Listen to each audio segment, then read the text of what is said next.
Morning friends. Article 163 Council of Minister to aid and advise Governor। तो सबसे पहले हम थ्योरी पार्ट देखेंगे, फिर उसका मतलब समझेंगे और कंप्लीट कर देंगे आर्टिकल को। There shall be a Council of Minister with the CM at the head to aid and advise the Governor in the exercise of his functions। क्या है इसका मतलब कि हर एक स्टेट में एक काउंसिल ऑफ मिनिस्टर होगा जो headed by CM chief minister, और ये council of minister headed by CM क्या करेगा, एड एंड एडवाइज करेगा गवर्नर को टू एक्सरसाइज हिज फंक्शन। मतलब क्या है, जो council of minister headed by CM है ये एड और एडवाइज करेगा गवर्नर को उनके फंक्शन, उनके काम करने के लिए कि आपको इस तरह के काम ऐसे करने हैं, इस तरह के ये काम है। ठीक है, उसके बाद क्या लिखा हुआ है, accept insofar as he is by or under this constitution required to exercise his function of any of them in the discretion। देखो, गवर्नर को जो भी काम करने हैं उसमें council of minister headed by CM aid और एडवाइस देगा। ठीक है, केवल उन कामों में council of minister headed by CM governor को एड और एडवाइस नहीं कर सकता जहां पे कॉन्स्टिट्यूशन में ये पता लिखा हुआ है कि गवर्नर को अपने डिस्क्रेशन में ये एक्ट करना है। डिस्क्रेशन का मतलब होता है कि अपना सोच कर कुछ करना, मतलब अपना सोच कर करना। ठीक है, तो उसके केस में गवर्नर को council of minister headed by CM aid और एडवाइस नहीं करेगा। ऐसा है कि स्टेट गवर्नमेंट ने गवर्नर को ये एक एक्स्ट्रा पावर दे रखी है कि गवर्नर कुछ इंस्टेंसेस में अपने डिस्क्रेशन में एक्ट कर सकता है। ठीक है, खुद से अपने डिसीजन दे सकता है किसी भी मैटर में।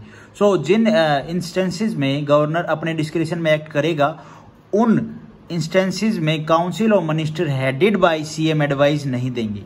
एक चीज तो ये है, बाकी जो मैटर है उसमें जो council of minister headed by CM है वो एडवाइस कर सकता है गवर्नर को कि आपको इसके अकॉर्डिंग ऐसे काम करना है।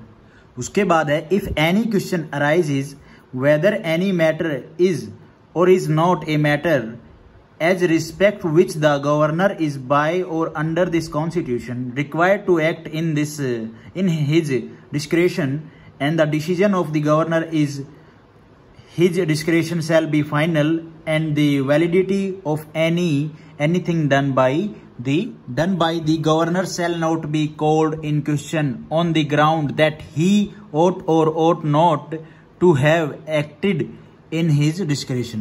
क्या मतलब है इसका, ये थ्योरी पार्ट क्या कह रहा है, मान लीजिए कि इस बात पे क्वेश्चन उठ रहा है, आता है कि कौन कौन से मैटर पे जहां पे गवर्नर अपने डिस्क्रिप्शन में एक्ट करेगा तो वो खुद से एक्ट करेगा। सबसे इंपॉर्टेंट बात तो यही होगी।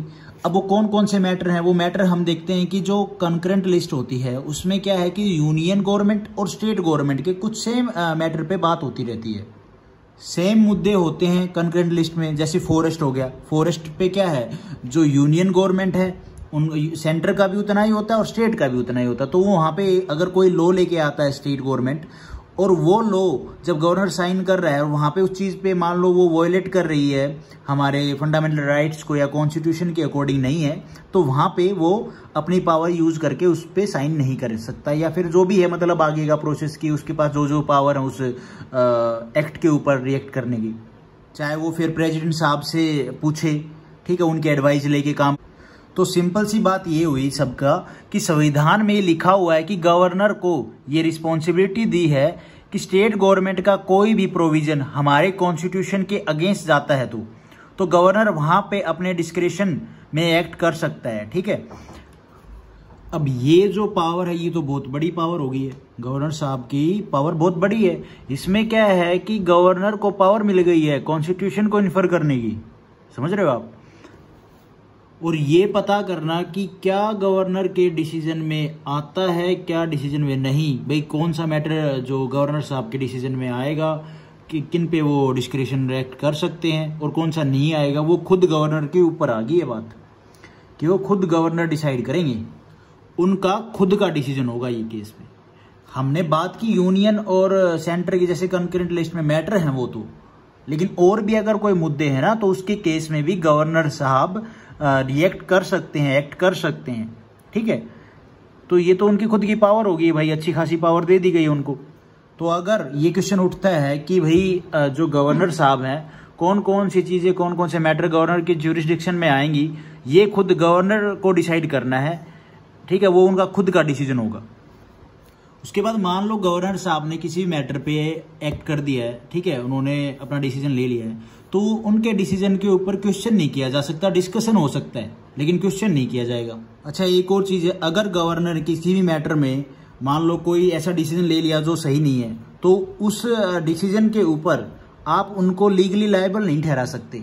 हाँ, इसमें यह हो सकता है कि जुडिशरी इन्वॉल्व होके उस चीज़ को ओवरटर्न कर सकती है, लेकिन गवर्नर साहब को लीगली लायबल नहीं ठहराएंगे। सुप्रीम कोर्ट या हाई कोर्ट इस चीज़ में स्ट्रगल करें तो ठीक है, नहीं तो गवर्नर साहब की पावर है, वो किसी मैटर में एक्ट कर सकते हैं, मतलब जो उनके अंडर में जो मैटर आएगा। उसके बाद जो थर्ड पॉइंट है वो है the question whether any and if so what advice was tendered by ministers to the governor shall not be inquired into in any court. इसका मतलब यही है कि क्या बातचीत हुई गवर्नर और काउंसिल ऑफ मिनिस्टर के बीच में, तो उस चीज़ पे कोई इंक्वायरी नहीं होगी। मतलब कि काउंसिल ऑफ मिनिस्टर ने क्या एडवाइस दी गवर्नर को और क्या एडवाइस गवर्नर ने ली, तो उसके ऊपर कोई भी इंक्वायरी नहीं होगी किसी भी कोर्ट में। ठीक है, तो ये था article 163। Thank you for watching this video.